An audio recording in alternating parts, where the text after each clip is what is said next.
मित्रों, हमारे सनातन धर्म और पौराणिक ग्रंथों के अनुसार हमेशा से ही जीव हत्या को सबसे बड़ा पाप माना गया है।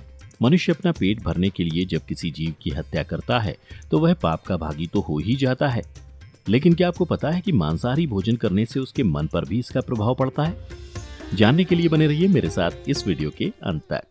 नमस्कार दोस्तों, आप सभी का एक बार फिर स्वागत है द डिवाइन टेल्स पर। साथियों, वर्तमान समय में मांसाहारी भोजन करने का काफी प्रचलन बढ़ता जा रहा है। लोग अपनी जीभ के स्वाद और शरीर को पोषण देने के नाम पर बिना सोचे समझे एक मासूम और बेजुबान जीव की हत्या कर देते हैं। वे जरा सा भी तरस नहीं खाते एक जिंदा जीव को मारने से पहले। हिंदू धर्म के अनुसार ऐसे लोग पापियों की श्रेणी में आते हैं और मृत्यु के बाद नरक में अपने इन पापों का दंड भोगना पड़ता है। इसके अलावा प्राचीन धर्म ग्रंथ पे यह भी बताते हैं कि मांसाहारी भोजन का प्रभाव जीवित व्यक्ति के मन पर भी पड़ता है। तभी तो हमारे यहाँ यह कहावत प्रचलित है कि जैसा खाओगे अन्न वैसा होगा मन।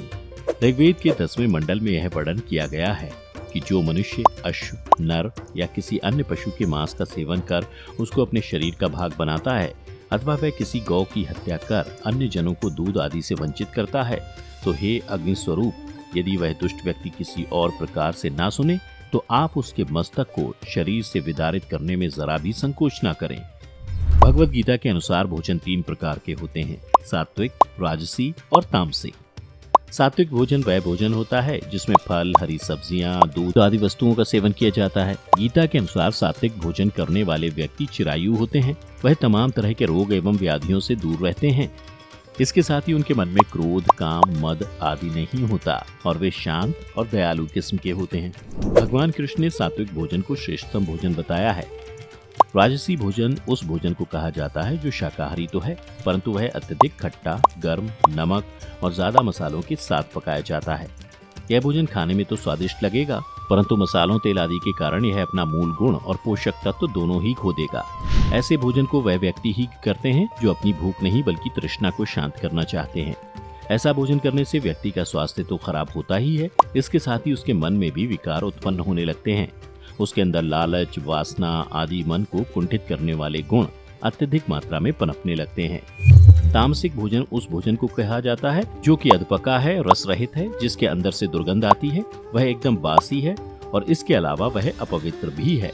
ऐसे भोजन में मदिरा एवं मांस को शामिल किया गया है।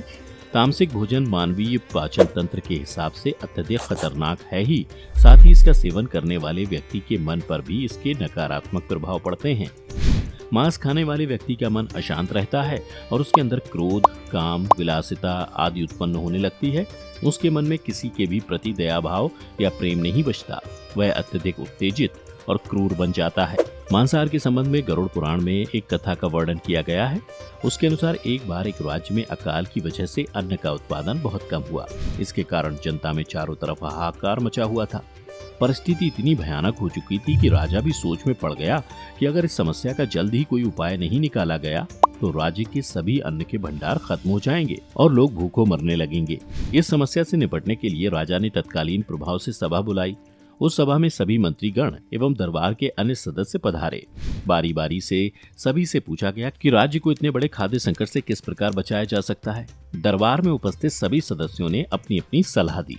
तभी एक मंत्री जी की बारी आई और उन्होंने उपाय सुझाते हुए कहा कि हे महाराज, इतने कम समय में अन्न का दोबारा उपजाया जाना तो संभव नहीं है, परंतु यदि सारी प्रजा और मंत्रीगण मांस का सेवन करना शुरू कर दें तो इस संकट से निजात पाई जा सकती है। और महाराज, मांस तो हमें आसानी और तात्कालिक रूप से भी प्राप्त हो जाता है। हालांकि लगभग सभी सदस्यों ने इस बात का समर्थन किया, परंतु प्रधानमंत्री अभी भी चुप बैठे थे। यह देख राजा ने प्रधानमंत्री से पूछा कि बताइए प्रधानमंत्री जी, आप इस सुझाव से संतुष्ट हैं या नहीं।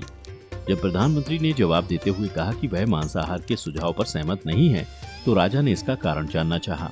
प्रधानमंत्री ने राजा से कारण बताने के लिए कल तक का समय मांग लिया। इसके बाद प्रधानमंत्री उसी रात मांसाहार का प्रस्ताव रखने वाले उस मंत्री के घर पहुंचे। प्रधानमंत्री ने उस मंत्री से कहा कि संध्या काल से महाराज का स्वास्थ्य बहुत ही खराब हो गया है। राज्य वैद्य ने उनकी इस बीमारी का इलाज बताते हुए कहा है कि यदि राजा के किसी करीबी और देह से शक्तिशाली पुरुष का 2 तोला मांस मिल जाए तो महाराज तुरंत ठीक हो जाएंगे, अन्यथा उनके प्राणों पर संकट छाया रहेगा। आप ही एकमात्र महाराज के सबसे चहीते व्यक्ति हैं और आप देह से भी अत्यधिक शक्तिशाली हैं। इसके लिए आप जो मूल्य लेना चाहें ले सकते हैं। इस काम के लिए राजकोष से आपको 1 लाख स्वर्ण मुद्राएं भी दी जाएंगी तथा इसके अलावा एक बड़ी जागीर भी आपके नाम की जा सकती है। आप राजी हो तो मैं कटार से आपके हृदय को चीर कर बस 2 तोला मांस निकाल लूं। यह सुनकर उस मंत्री के चेहरे का रंग फीका पड़ गया। वह सोचने लगा, जब जीवन ही नहीं रहेगा तो 2 लाख स्वर्ण मुद्राओं का मैं क्या करूंगा, और ये बड़ी जागीर भी किस काम आएगी। वह अपने कक्ष के अंदर की ओर गया और अपनी तिजोरी से 1 लाख स्वर्ण मुद्राएं लाकर गिड़गिड़ाते हुए बोला, महाराज, ये 1 लाख मुद्राएं आप मुझसे ले लीजिए, परंतु मेरे प्राण बख्श दीजिए और आप इस पैसे से किसी और के हृदय का मांस खरीद लीजिए। उसके बाद प्रधानमंत्री बोले, चूंकि मंत्री जी आप शरीर से मजबूत हैं और आपकी कदकाठी भी महाराज से मिलती जुलती है, इसलिए बाज वैद्य ने खास तौर पर आप ही का नाम लिया है। खुद को फंसता हुआ देख मंत्री ने अंग वस्त्र और जूते पहन लिए और प्रधानमंत्री से याचना करने लगा कि वो इसके योग्य नहीं है। जब प्राण ही नहीं रहेंगे तो वह इस धन संपदा का क्या करेगा। प्रधानमंत्री जी, आप चाहें तो मेरी सारी संपत्ति ले लें, परंतु मुझे जाने दें। इतना कहकर वह अपने घोड़े की ओर भागा और उस पर छलांग लगाकर बैठ गया। प्रधानमंत्री ने घोड़े की रस्सी पकड़कर घोड़े को रोक लिया और मंत्री जी से कहा कि भागने की कोई जरूरत नहीं है मंत्री जी, आप आराम से घर पर ही रहें, मैं किसी और से मांग लेता हूं जाकर। यह कहकर प्रधानमंत्री जी वहां से चले गए। उसके बाद मुद्राएं लेकर वे बारी बारी से सभी मंत्रियों के घर पहुंचे, परंतु कोई भी राजी न हुआ। सबने अपने अपने बचाव के लिए प्रधानमंत्री जी को लाख लाख मुद्राएं तक दे दी। अगली सुबह जब दरबार लगा, सभी मंत्री समय से पहले ही दरबार में पहुंच गए। सभी ये जानने को बेचैन थे कि महाराज का स्वास्थ्य कैसा है। थोड़ी देर बाद सभा में महाराज का आगमन हुआ और सिंहासन पर आकर बैठ गए। सभी मंत्रीगण महाराज को स्वस्थ देखकर आश्चर्यचकित रह गए। प्रधानमंत्री ने उनसे इतना बड़ा झूठ बोला। तभी प्रधानमंत्री ने राजा के समक्ष 1 करोड़ स्वर्ण मुद्राएं लाकर रख दी और राजा से बोले, महाराज, 2 तोले मांस के लिए इतनी धनराशि जुटाई है, पर मांस नहीं मिला। सभी मंत्रियों को बड़ी बड़ी जागीरें नाम करने के लिए कहा, परंतु फिर भी किसी ने 2 तोला मांस नहीं दिया। देख रहे हैं महाराज, आसानी से नहीं मिलता मांस। राजा को बात समझ में आ गई। उन्होंने प्रजा को अतिरिक्त परिश्रम करने का निवेदन किया और राजा के भंडार से अनाज निकालकर श्रमिकों को देना शुरू कर दिया। यह कहानी हमें बताती है कि जिस प्रकार एक मनुष्य की जान की कीमत अमूल्य है, उसी प्रकार इस संसार में पाए जाने वाले प्रत्येक जीव का जीवन अमूल्य है। अपनी जीव के स्वाद के लिए किसी मासूम की हत्या करना किसी भी सूरत में सही नहीं है। साथियों, आज के इस वीडियो में बस इतना ही। आशा करता हूँ कि आपको ये वीडियो पसंद आई होगी। वीडियो को लाइक करें, शेयर करें और चैनल को सब्सक्राइब करना ना भूलें। मुझे दीजिए इजाजत। धन्यवाद।